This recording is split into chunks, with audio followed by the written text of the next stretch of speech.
Welcome to The Explainer. Today, we're going to demystify the American Board's Professional Teaching Knowledge Exam.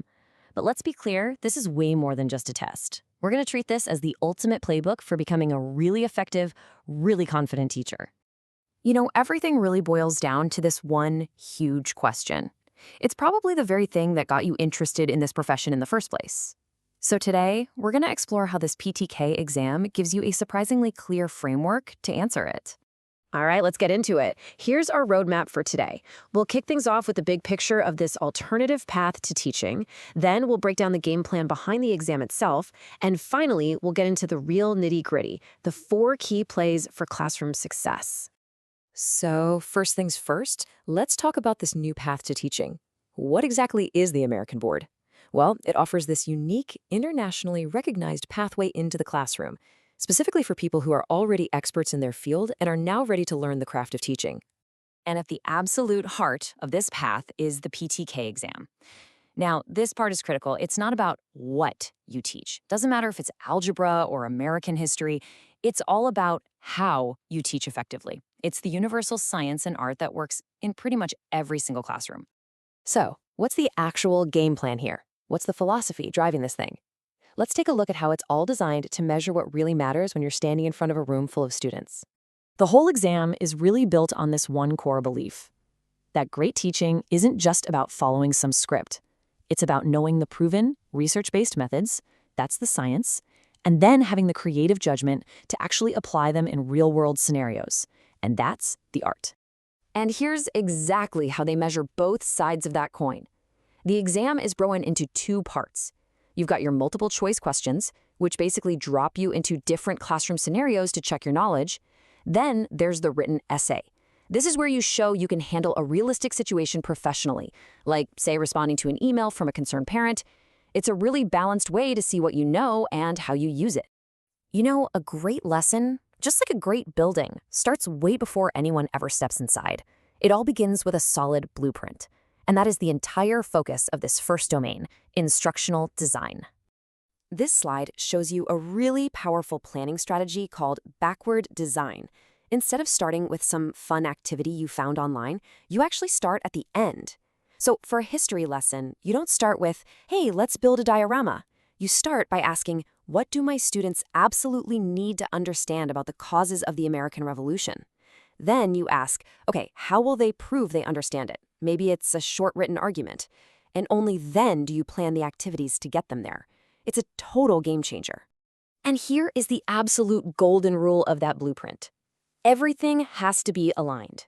Seriously, think of it like a set of interlocking gears. Your objective, your activity, your materials, and how you assess it. They all have to work together, pushing towards the exact same learning goal.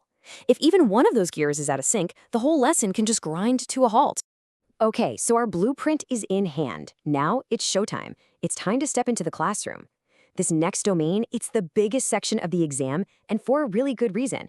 It's all about the art of engaging students and actually bringing that lesson plan to life. The syllabus makes it so clear that great teachers don't just have one move. They have a whole toolkit of them. Why so many? Well, because each tool has a very specific purpose. Direct instruction, that's perfect for laying down foundational knowledge. But if you want to develop critical thinking, you'd switch to something like inquiry-based learning, where you let students investigate their own questions. It's all about picking the right tool for the job. And this quote right here, it just hits the nail on the head. Mastery isn't about knowing one method inside and out. It's about having the professional judgment to look at your objective, your content, and the actual student sitting in front of you, and then picking the perfect tool for that specific moment. And a huge piece of that puzzle is something called differentiation. And honestly, it is absolutely non-negotiable. Your classroom is going to be filled with all kinds of learners, students with disabilities, English language learners, gifted kids. A skilled teacher knows how to tweak the content, the process, or the final product to make sure every single student has a clear path to success. Okay, so you've got this brilliant lesson, but none of it can happen if the room is in total chaos, right? Of course not. So the next chapter in our playbook is all about creating a positive, safe, and orderly classroom where learning can actually happen. Now, the exam comes down really heavily on the side of proactive strategies over punitive ones. The whole idea isn't to wait for a problem to happen and then react with punishment. No, it's about preventing problems from ever even starting by building positive relationships and setting up clear, consistent routines right from day one. So, how do we know if our game plan is actually working? I mean, how do we know students are really learning? That brings us to our final domain, which covers two big things: how we measure learning and how we carry ourselves as professionals. A really critical skill for any teacher is knowing the difference between these two types of assessment. Think of it this way. Formative assessment is like a checkup during the learning process, like a quick quiz or an exit ticket, so you can see who's getting it and who might need more help.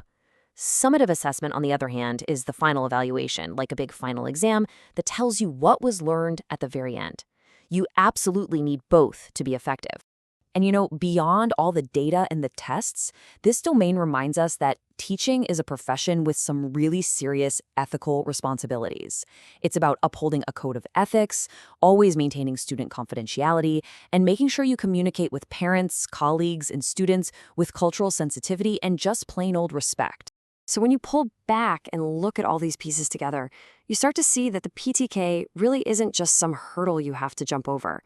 Mastering this stuff is about building a complete framework for what it actually means to be a competent, confident, and effective professional in the classroom. So look, the framework provides a really clear playbook, a path that takes you all the way from foundational planning to professional practice. The strategies are all there. The only question left is, are you ready to make the call? Thanks for joining us on The Explainer.